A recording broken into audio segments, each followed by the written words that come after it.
ഇന്ന് നമ്മളൊരു custard drink ആണ് റെഡിയാക്കുന്നത്. ഹബ്ബ ഹംറ എന്നൊക്കെ പറയുന്ന ഒരു അറബിക് സ്റ്റൈലിൽ വരുന്ന ഒരു ഡ്രിങ്ക് ആണ്. ശരിക്കും പറഞ്ഞാൽ വളരെ എളുപ്പമാണ് ഇത് ഉണ്ടാക്കിയെടുക്കാനായിട്ട്. കുറഞ്ഞ സമയത്തിൽ ഉണ്ടാക്കിയെടുക്കാനായിട്ട് പറ്റും. വീട്ടിലൊരു ഗസ്റ്റൊക്കെ വരുന്ന സമയത്ത്, അതുപോലെ തന്നെ പാർട്ടികൾക്കൊക്കെ വേണ്ടിയിട്ട് സ്പെഷ്യലായിട്ടുള്ള സ്വീറ്റൊക്കെ ആയിട്ട് ചെയ്യണമെന്നുണ്ടെങ്കിൽ ചെയ്യാം. പായസത്തിനൊക്കെ പകരമായിട്ട് ചെയ്യാൻ പറ്റുന്ന നല്ലൊരു ഡ്രിങ്ക് ആണിത്. അപ്പോൾ ഇതെങ്ങനെ ചെയ്യുന്നതെന്നുള്ളത് നോക്കാം. ഈ ഒരു കസ്റ്റാർഡ് ഡ്രിങ്ക് അല്ലെങ്കിൽ ഹബ്ബ ഹംറ റെഡിയാക്കാനായിട്ട് നമുക്കിതിൽ മെയിനായിട്ട് വേണ്ട ഒരു ചേരുവ എന്ന് പറയുന്നത് ഇതുപോലെ വാങ്ങിക്കുന്ന ഒരു സീഡാണ്. നമ്മൾ സബ്ജ സീഡ്സ് ഒക്കെ പോലെ തന്നെ വാങ്ങിക്കാൻ കിട്ടുന്ന ഒരു സീഡാണ്. സൂപ്പർ മാർക്കറ്റിലൊക്കെ കിട്ടും. റെഡ് സീഡ് എന്ന് ചിലവർ പറയലുണ്ട്. അതുപോലെ തന്നെ ഹലീം സീഡ് അല്ലെങ്കിൽ ഗാർഡൻ ക്രസ് സീഡ് എന്നൊക്കെ പല പേരിലാണ് ഇത് അറിയപ്പെടുന്നത്. ഇവിടെയൊക്കെ ഇപ്പോൾ ഹബ്ബത്തുൽ ഹംറ എന്നുള്ള പേരിൽ തന്നെയാണ് നമുക്കിത് വാങ്ങിക്കാനായിട്ട് കിട്ടുക. അപ്പം ആദ്യം ഇത് കുറച്ചെടുത്തുനിന്ന് കുതിർക്കാനായിട്ട് വെക്കണം. ഞാനിപ്പോൾ ഇവിടെ ഒരു 1.5 ടേബിൾ സ്പൂണാണ് ഇത് എടുക്കുന്നത്. നമ്മളിവിടെ ഇപ്പോൾ ഒരു 1/2 ലിറ്റർ പാല് വെച്ചിട്ടാണ് ഇത് ചെയ്യുന്നത്. അപ്പോൾ അതുകൊണ്ട് നിങ്ങൾക്ക് 1 ടേബിൾ സ്പൂൺ മതി എന്നുണ്ടെങ്കിൽ അത്ര മതി കേട്ടോ. ചിലവർക്ക് ഇത് കൂടുതൽ കടിക്കുന്ന ഇഷ്ടമുണ്ടാവില്ല. അപ്പോൾ അതനുസരിച്ച് എടുത്താൽ മതി. ഇനി ഇതിലേക്കൊരു 1 കപ്പ് പച്ചവെള്ളം ഒഴിച്ചിട്ട് കുറച്ച് നേരം കുതിർക്കാനായിട്ട് വെക്കണം. ഏകദേശം ഒരു അരമണിക്കൂർ അങ്ങ് കുതിർക്കാൻ വെക്കുമ്പോഴാണ് ശരിക്കും ഇത് വീർത്ത് വരിക. നമ്മുടെ ബേസിൽ സീഡ്സ്, സബ്ജ സീഡ്സ് അല്ലെങ്കിൽ നമ്മുടെ നാട്ടിൽ കസ്കസ്, ബ്ലാക്ക് കസ്കസ് ഒക്കെ കുതിർക്കാനായിട്ട് വെക്കുന്നുണ്ടല്ലോ, അതുപോലെ കുതിർത്ത് ഒരു 10, 25 അല്ലെങ്കിൽ 30 മിനിറ്റ് ഒക്കെ വെച്ച് കഴിയുമ്പോൾ നന്നായിട്ടൊന്ന് വീർത്ത് വരും.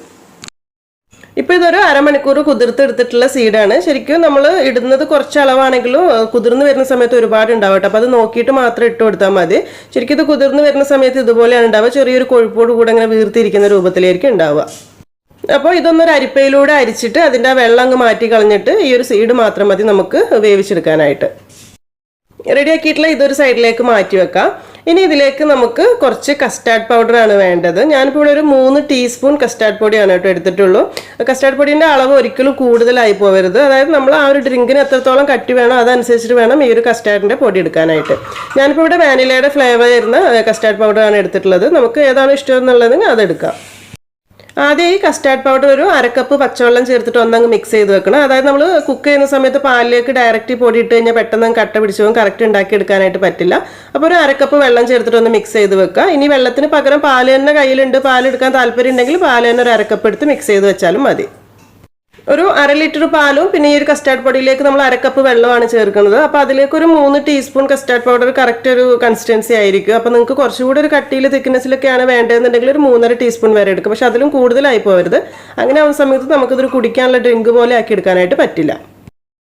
അപ്പോൾ ഇനി ഇത് റെഡിയാക്കാനായിട്ടുള്ള പാനിലേക്ക് 1/2 ലിറ്റർ പശുവിൻ പാലാണ് ഞാൻ ചേർത്ത് കൊടുക്കുന്നത്. തിളപ്പിച്ചിട്ടുള്ള പാലൊന്നുമില്ല, ഫ്രഷ് മിൽക്കാണ് എടുത്തിട്ടുള്ളത്. അത് ഒരു പാനിലേക്ക് ഒഴിച്ചു കൊടുക്കുക. ഇപ്പോൾ ഗ്യാസ് കത്തിച്ചിട്ടൊന്നുമില്ല. എല്ലാം റെഡിയാക്കിയതിന് ശേഷം ഗ്യാസ് ഓൺ ചെയ്താൽ മതി.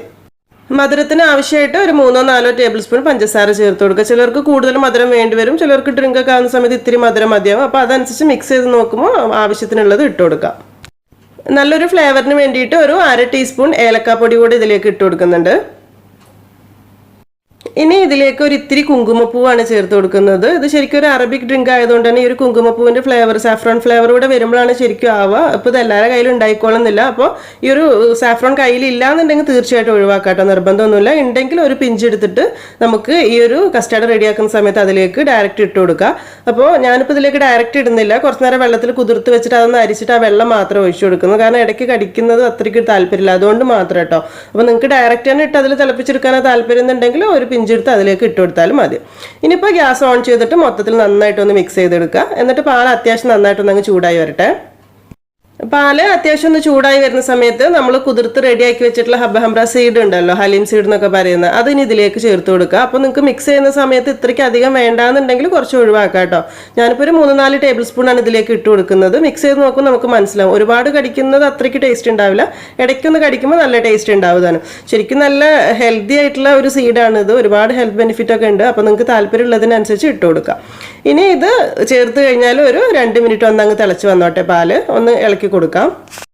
ഇത് ചേർത്ത് കഴിഞ്ഞിട്ട് ഒരു 1-2 മിനിറ്റ് തിളച്ച് റെഡി ആവുന്ന സമയത്താണ് നമ്മൾ കസ്റ്റാർഡ് പൗഡർ ഇതിലേക്ക് ചേർത്ത് കൊടുക്കുന്നത്. ഇപ്പോൾ അത്യാവശ്യം നന്നായിട്ടൊന്ന് തിളച്ച് വരുന്നുണ്ട്. ഈ സമയത്ത് ഇനി നമ്മൾ കസ്റ്റാർഡിൻ്റെ ആ ഒരു മിക്സ് ഇതിലേക്ക് ഒഴിച്ചു കൊടുക്കുകയാണ്. അപ്പോൾ ആ സമയത്ത് തീ നന്നായിട്ടൊന്ന് കുറച്ച് വെക്കുക. കാരണം കസ്റ്റാർഡ് പൗഡർ ചേർക്കുന്ന സമയത്ത് പെട്ടെന്ന് തന്നെ ഇത് കുറുകി വരും. അപ്പോൾ നമ്മളിത് തീ കൂട്ടി ഹൈ ഫ്ലെയിമിലാണ് ഇരിക്കുന്നതെന്നുണ്ടെങ്കിൽ പെട്ടെന്ന് തന്നെ കുറുകുകയും ചെയ്യും. കറക്റ്റ് നന്നായിട്ട് ആ കസ്റ്റാർഡ് പൗഡർ വെന്ത് വരുന്ന ആ ഒരു ടേസ്റ്റ് കിട്ടൂല. അപ്പോൾ തീ പതുക്കെ ഒന്ന് കുറച്ചതിന് ശേഷം ഇതിലേക്ക് നമ്മൾ മിക്സ് ചെയ്ത് വെച്ചിട്ടുള്ള കസ്റ്റാർഡിൻ്റെ ആ വെള്ളം ചേർത്ത് കൊടുക്കുക. ഒന്നുകൂടെ ഒന്ന് മിക്സ് ചെയ്തെടുക്കണം, കാരണം അത് കട്ട പിടിച്ചിട്ടായിരിക്കും ഇരിക്കുന്നുണ്ടാവുക. അപ്പോൾ നന്നായിട്ടൊന്ന് മിക്സ് ചെയ്തിട്ട് വേണം ഇതിലേക്ക് ഒഴിച്ചു കൊടുക്കാൻ. കുറച്ച് ഒഴിച്ചിട്ട് നന്നായിട്ടൊന്നങ്ങ് മിക്സ് ചെയ്തെടുക്കാം. മൊത്തം ഇതിലേക്ക് അങ്ങ് ഒഴിച്ചു കൊടുക്കാം.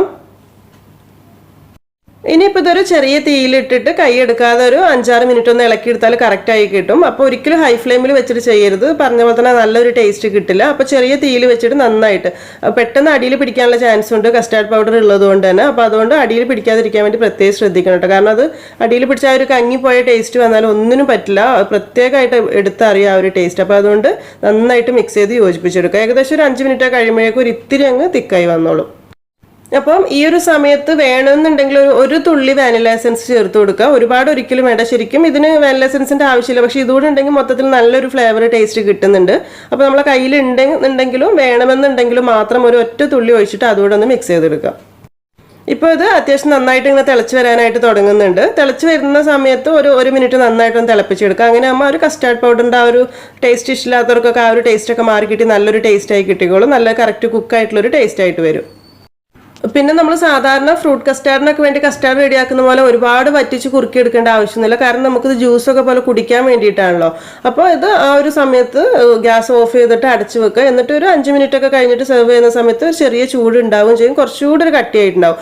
ഒരുപാട് കട്ടിയല്ല, എന്നാൽ കുടിക്കാൻ പാകത്തിനുള്ളൊരു കട്ടിയായിട്ട് ഉണ്ടാവുകയും ചെയ്യും. അപ്പോൾ ഇത്രയേ ഉള്ളൂ നമ്മുടെ ഈ ഒരു ഡ്രിങ്ക് എന്ന് പറയുന്നത്. ഇത് ആ ഒരു ചെറിയ ചൂടിൽ തന്നെ സെർവ് ചെയ്യാം കേട്ടോ. ശരിക്കും നമുക്കിത് ഹോട്ട് ഡ്രിങ്ക് ആയിട്ടാണ് സെർവ് ചെയ്യുന്നത്. ഇനി അതല്ല തണുപ്പിച്ച് കഴിക്കണം എന്നുള്ളവർക്ക് വേണമെങ്കിൽ ഫ്രിഡ്ജിൽ വെച്ചൊന്ന് തണുപ്പിച്ചിട്ടും ട്രൈ ചെയ്യാവുന്നതാണ്. ഈ ഒരു അളവിൽ ഉണ്ടാക്കുന്ന സമയത്ത് ഒരു ചെറിയ ഗ്ലാസ്സിലേക്കാണ് സെർവ് ചെയ്യുന്നതെന്നുണ്ടെങ്കിൽ 4 ആളുകൾക്ക് ഉണ്ടാവും. അതല്ലാന്നുണ്ടെങ്കിൽ ഒരു 3 ആളുകൾക്കൊക്കെ സെർവ് ചെയ്യാനായിട്ട് ഉണ്ടാവും. അപ്പം ശരിക്കും നല്ല ടേസ്റ്റി ആയിട്ടുള്ളൊരു കസ്റ്റാർഡ് ഡ്രിങ്ക് തന്നെയാണിത്. അപ്പോൾ നിങ്ങൾ ഈ ഒരു രീതിയിലുള്ള ഡ്രിങ്ക് ഇതുവരെ ചെയ്തിട്ടില്ല എന്നുണ്ടെങ്കിൽ ചെയ്ത് നോക്കിയിട്ട് ഫീഡ്ബാക്ക് ഒക്കെ അറിയിക്കുക. അതുപോലെ ഈ ഒരു വീഡിയോ ഇഷ്ടപ്പെട്ടിട്ടുണ്ടെങ്കിൽ എന്തായാലും ലൈക്ക് ചെയ്യാനും ഷെയർ ചെയ്യാനൊന്നും മറക്കരുത്. പിന്നെ എപ്പോഴും പറയുന്ന പോലെ തന്നെ ഇതുവരെ സബ്സ്ക്രൈബ് ചെയ്യാത്തവരുണ്ടെങ്കിൽ സബ്സ്ക്രൈബ് ചെയ്യാനും കൂടെ മറക്കരുത് കേട്ടോ. താങ്ക്